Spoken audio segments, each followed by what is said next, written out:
Hey, I'm Jeff Keighley here in Boston to go behind the scenes to hear some untold stories about the making of BioShock with Ken Levine and Sean Robertson.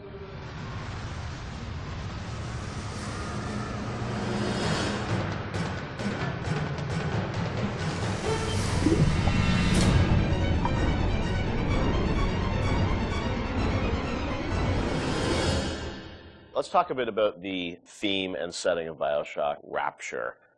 I think a lot of people, when they played the game for the first time, Ken, they wondered, how did you even dream up this place? And I know you've said publicly before that part of the reason you what led you to Rapture was this idea of fully simulating a place. Tell us about that sort of idea and the frustrations you had with other games where you sort of hit a bound.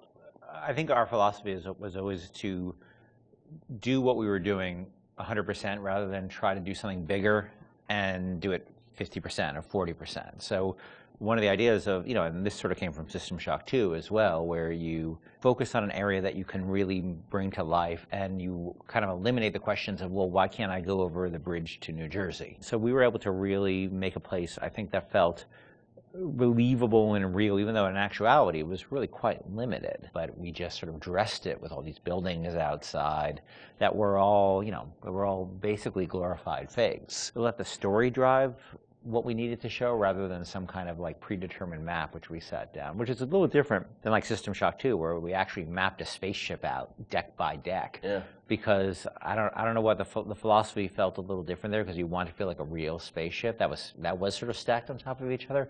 Rapture was free to sprawl across the ocean floor. Although you guys originally, John, were talking about doing this game on a sort of spaceship again, right? Yeah, when we first started talking about what the spiritual successor to System Shock 2 is going to be, Spaceship came up, but again, we wanted a limited environment, and we didn't necessarily want to do Spaceship again. And our first actual exploration of this space was underwater, but ultimately ended up looking like a spaceship. It just happened to have a couple of seaweed fronds outside. And that started to push us towards what artistic statement that we wanted to make this look different, and what rules we were going to set for the world. How at every turn we were going to try to remind the player that they were in fact underwater and that this wasn't a spaceship. And how, like, underwater, we obviously know you did underwater, then sitting in the sky, like where did you come with the idea of like doing this underwater? I think there was probably a conversation. It's like, well, what kind of places could be cut off from other places? Yeah. Like, well,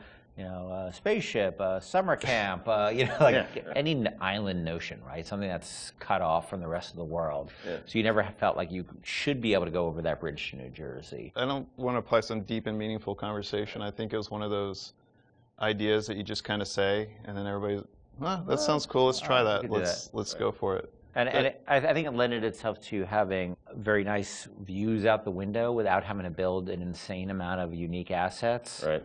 By today's standards, we still were a small team back then.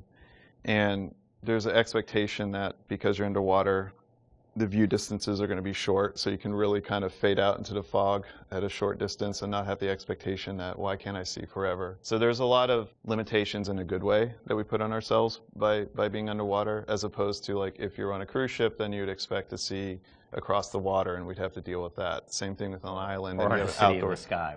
Exactly. Which was a lot more complicated, yeah. So you came up with the idea of, let's do this underwater, let's do this sort of isolated place. Then you had to answer the question of, why would someone build this? Is that sort of how it worked, sort of order of operations? You then had to come up with a story to explain?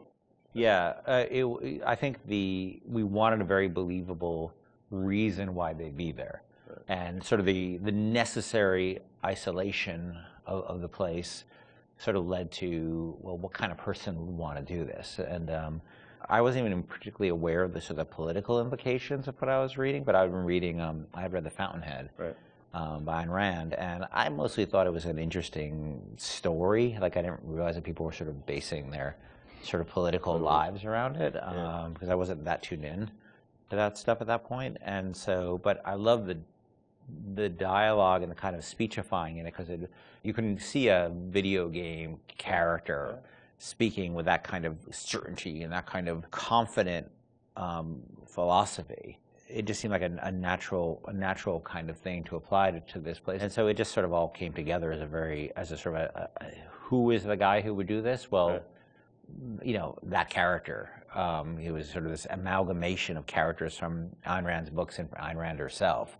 This sort of idealistic person who says, well, the only way to do this is to separate from the rest of the world. Right. And that led to Andrew Ryan. I am Andrew Ryan, and I'm here to ask you a question.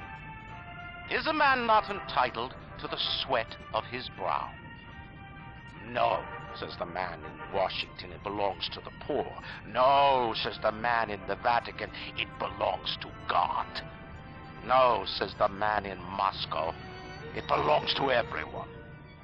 We knew from a technical standpoint that we wanted isolation. We also knew to sell it, we needed a compelling storyline, a backstory that why would this place exist? Otherwise, how are we going to make Rapture feel like it's lived in if we don't have the reason for it to be there?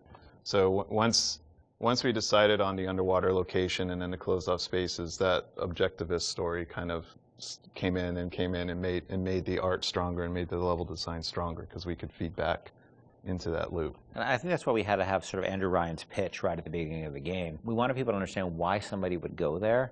And so he makes this very personal one-to-one pitch to the gamer, but also that was the pitch he'd make to people, which was, there's a place that you can be free of all these things, where you can not be sort of put upon by the government and not be afraid of nuclear war and not be afraid of all these other things that will plague you on the surface.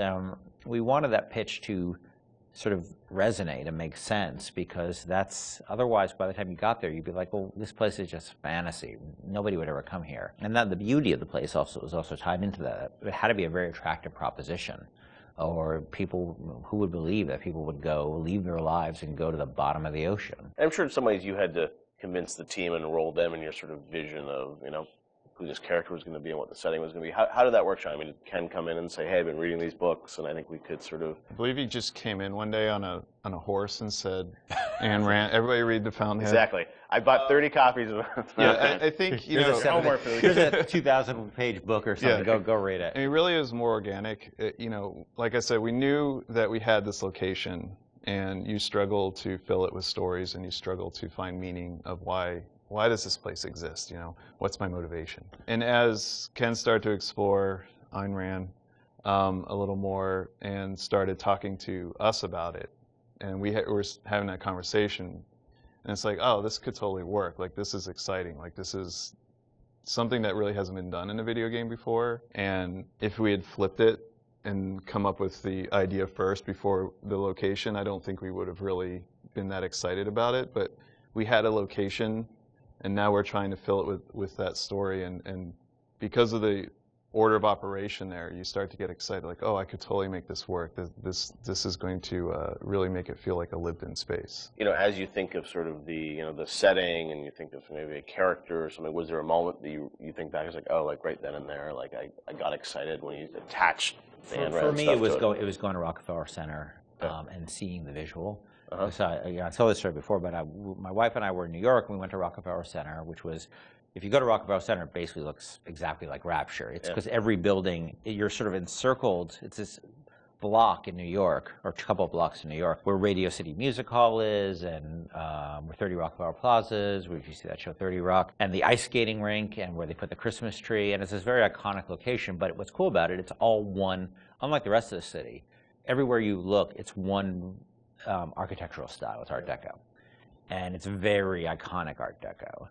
And my wife and I were there, and we were sort of working on the game, and we didn't have a visual style. And all of a sudden, I started looking around, and I said, "Oh, this could be a visual for the game." Also, the geometry of it was actually quite conducive to making a video game, because it wasn't overly complicated geometry. Art Deco is quite bold and simple, geometric, and simple. And so my wife and I bought a couple of tourist cameras before iPhone cameras, exactly. Throwaway cameras, yeah, throwaway cameras, those little Kodak things, and we just started photographing doorknobs and light fixtures, and just sort of developed the photos. Remember that? Brought them in and said, "Come to the office. Here's a stack of stuff. Here's a stack of photos. Take a look. I'll see you guys in a couple of years. Go make this."